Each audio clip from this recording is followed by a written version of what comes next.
Hello students, हम लोगों का सेकंड चैप्टर स्टार्ट हो चुका था, socialism in Europe and the Russian revolution. आगे चलने से पहले मैं आप लोगों को जल्दी से एक बार इसको रिवाइज करा देता हूँ, फिर हम लोग आगे बढ़ेंगे। शुरुआत होती है, जो पहला टॉपिक है वो था एज ऑफ सोशल चेंज। मैंने आप लोगों को बताया कि जब फ्रेंच रिवॉल्यूशन हुआ तो इससे बहुत सी पॉसिबिलिटी बन गई।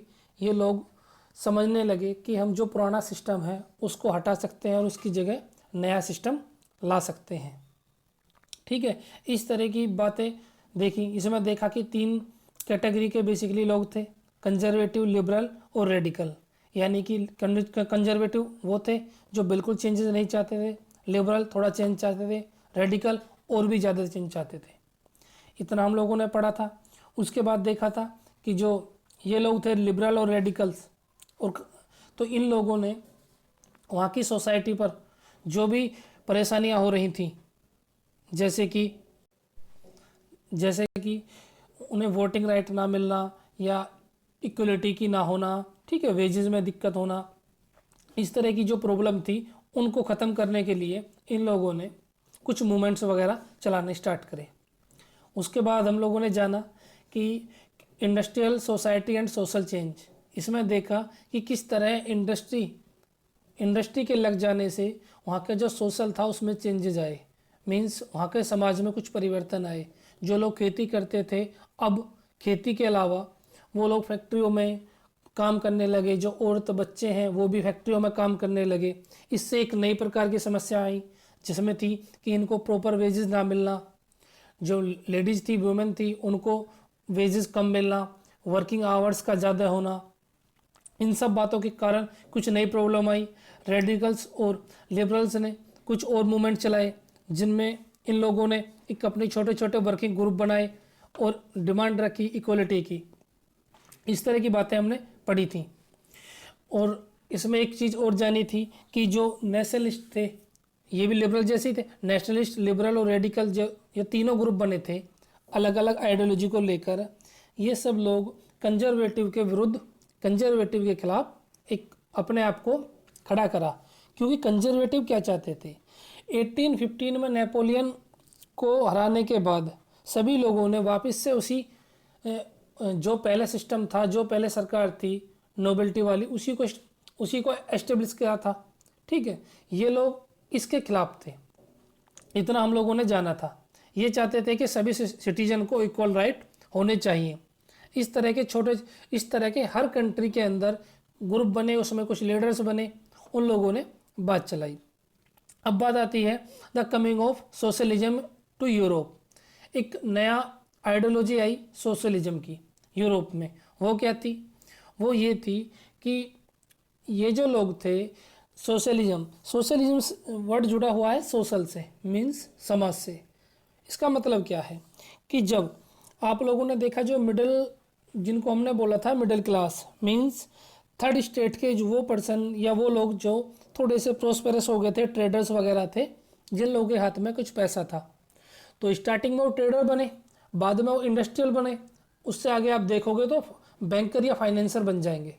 क्योंकि इस चीज़ का एक सिस्टम है, ये 3 स्टेज है कैपिटलिज्म। कैपिटलिज्म मतलब कैपिटल को बनाना या कमाना, या इस तरह की आइडियोलॉजी दिमाग में रखना कि पैसे हमें किस तरह कमाने हैं, किस तरह हमें अपने आप को अमीर बनाना है। ये 3 स्टेज में बेसिकली डिवाइड है। पहला होता है इसका कॉमर्स कैपिटलिज्म, मीन्स ट्रेडर वाला, जहाँ पर लोग ट्रेड करते हैं, व्यापार करते हैं। स्टार्टिंग में इंग्लिश आए इंडिया में, उन्होंने भी व्यापार करा। ठीक है। सेकंड स्टेज होती है इसकी, वो होती है इंडस्ट्रियल कैपिटलिज्म। मीन्स इस स्टेज में क्या करते हैं, वो लोग अपनी फैक्ट्रियाँ लगाते हैं, उससे फिर ट्रेड करते हैं ताकि और भी ज़्यादा उनको प्रॉफिट हो। थर्ड स्टेट क्या आती है? थर्ड स्टेट आती है इसकी फिनेंस कैपिटलिज्म। मीन्स अब ये लोग इंडस्ट्री तो लगाते हैं, लेकिन उसके साथ साथ उस चीज़ में भी पैसा लगाते हैं जहाँ से इनको रॉयल्टी मिलती रहे। आप लोगों ने देखा कि इंडिया में ट्रेन वगैरह बनाई 1853 के आसपास, ट्रेन में पैसा लगाया, कुछ इन्वेस्टमेंट किए, ताकि उसके बाद ताकि उन्हें वहाँ से कुछ जो बेनिफिट है, कुछ मुनाफा है, वो मिलता रहे। इसको बोलते हैं बेटा फाइनेंस कैपिटलिज्म। तो अभी हम चल रहे हैं यहाँ पर इंडस्ट्रियल कैपिटलिज्म पे। ट्रेडर वाले स्टार्ट हो चुके थे, अब इंडस्ट्रिया स्टार्ट हुई। इंडस्ट्रिया स्टार्ट हुई तो सभी जो वहाँ का सोशल ग्रुप था वो उसमें आ गया, इंडस्ट्री में काम करने लगा। लेकिन उनके साथ अपनी प्रॉब्लम थी कि जो इंडस्ट्रियल थे वो लोग, उन लोगों को, वर्कर को अच्छे से सैलरी नहीं देना, वेजेस वगैरह में दिक्कतें करना, सैनिटेशन की प्रॉब्लम, खाने पीने की प्रॉब्लम, ठीक है, वर्किंग आवर ज़्यादा करना, इस तरह की बहुत सी प्रॉब्लम थी। इनको लेकर अब इन लोगों ने डिमांड रखी। क्लियर? तो अब जो सोशलिस्ट थे यानी जो समाज में थे, उनके पास पैसा तो था नहीं क्योंकि वो वर्कर थे।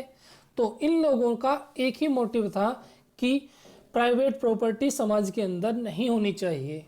यानी कि अगर एक कंपनी में 100 आदमी काम करते हैं तो 100 के 100 इक्वल राइट रखें। यानी कि जो आज का शेयर होल्डिंग वाला है ना, वो सोशलिज्म से कॉन्सेप्ट आया है। क्लियर? हाँ, तो अब इसमें क्या है, तो इसमें है कि सोशलिज्म इस तरह का चेंज चाहते थे कि कैपिटलिस्ट जो हैं, जो पैसे वाले लोग हैं, उनको हटाया जाए और उनकी जगह सभी को इक्वल राइट मिले।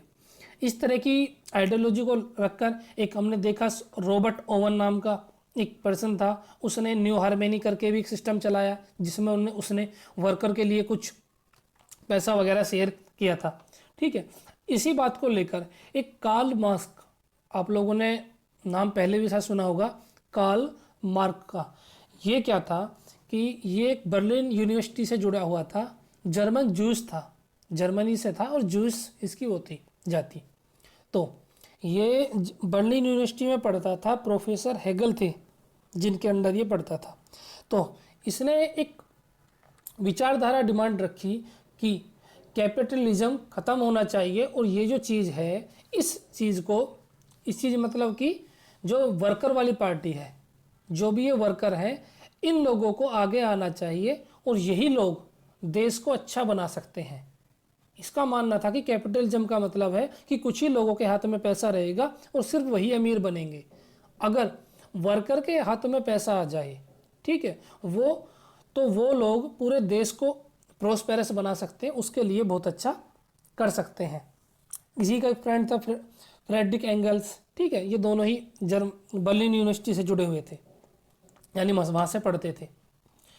ठीक है, इनका मानना था कि capitalist own the capital, invest in factories, and the profit of capitalist was produced by the worker। मतलब क्या है कि वो कैपिटलिस्ट जो है, जो पैसे वाला है, उसके पैसे मजदूर कमाता है लेकिन प्रॉफिट लेता है वही। तो इन्होंने इस प्रकार के चेंज की बात करी। अब देखेंगे कि ये जो चेंज आया, इस चीज़ को किस तरह वहाँ पर सपोर्ट किया गया। क्लियर? तो आज का हमारा टॉपिक ये है, सपोर्ट फॉर द सोशलिज्म। हुआ क्या कि 1870 तक लगभग सोशलिज्म वाली जो बात थी वो पूरे यूरोप में फैल गई कि एक ये चीज़, ये आइडियोलॉजी होनी चाहिए, इससे हमारा होगा। जैसे स्टार्टिंग में जो रिवोल्ट हुए हैं, ठीक है, रिवोल्यूशन वाली बात फैली थी ना, सभी लोगों का एक जिम्मा होने लगा कि भाई हर देश के अंदर ये चीज़ें हटनी चाहिए, जो भी निरंकुश है, जो भी ऑटोक्रेसी है वो ख़त्म हो। इस तरह की सोशलिज्म वाली बात अब फैलने लगी, सब लोग चाहने लगे कि सोशलिज्म आना चाहिए। इस तरह की बातों को लेकर कार्ल मार्क्स ने फिर अगेन एक काम किया कि एक सेकंड इंटरनेशनल नाम की बॉडी बनाई। ठीक है, सेकंड इंटरनेशनल, ये कब बनी? ये बनी थी बेटा 1889 में। ठीक है, इससे पहले बनी थी फर्स्ट इंटरनेशनल INT लिख रहा हूँ। वो कब बनी थी? फर्स्ट इंटरनेशनल बनी थी 1864 में। ठीक है, लगभग ये 12 साल के आसपास चली और 76 में यानी कि 1876 में ये जो ख़त्म हो गई। ये क्या चीज़ थी?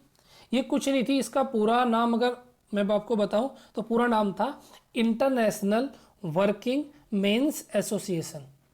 मतलब ये था कि एक जो कार्ल मार्क्स था उसने एक अपनी जो आइडियोलॉजी थी कि सब वर्कर एक होने चाहिए, तो पूरे दुनिया के वर्करों को लेकर एक पार्टी बनाई, एक ऑर्गेनाइजेशन बनाई।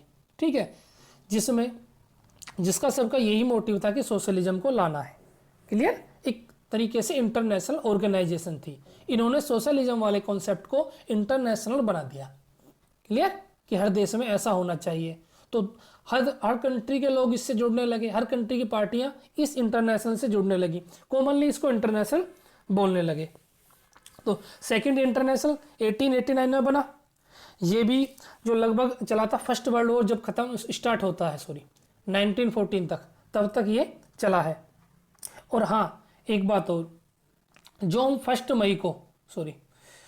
मई को जो लेबर डे मनाते हैं, ये सब लोग लेबर थे, ये सेकंड इंटरनेशनल ने ही दिया है।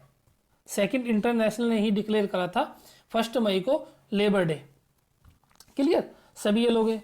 उसके बाद आप लोग पढ़ोगे कि चीन के अंदर लेनिन आया, उसने कोमिंटान बनाया था, कम्युनिस्ट इंटरनेशनल, इसको थर्ड इंटरनेशनल भी बोलते हैं।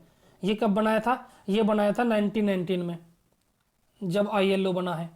ILO यानी कि ILO international labour organisation.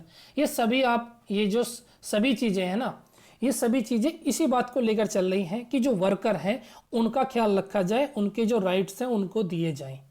Clear? तो ये वीडियो काफ़ी लंबी हो जाएगी, नेक्स्ट वीडियो में करते हैं यहाँ से ही सपोर्ट फॉर सोशलिज्म। आज हम लोगों ने पिछला रिवाइज करा है। और एक बात, आप लोग ना ये जो हाईलाइट मैं करता हूँ इनको साथ साथ पढ़ते रहना, ताकि आपको कंटेंट जो किताब में लिखा हुआ है वो भी क्लियर होता रहे। क्लियर? नेक्स्ट वीडियो में पढ़ते हैं यहाँ से।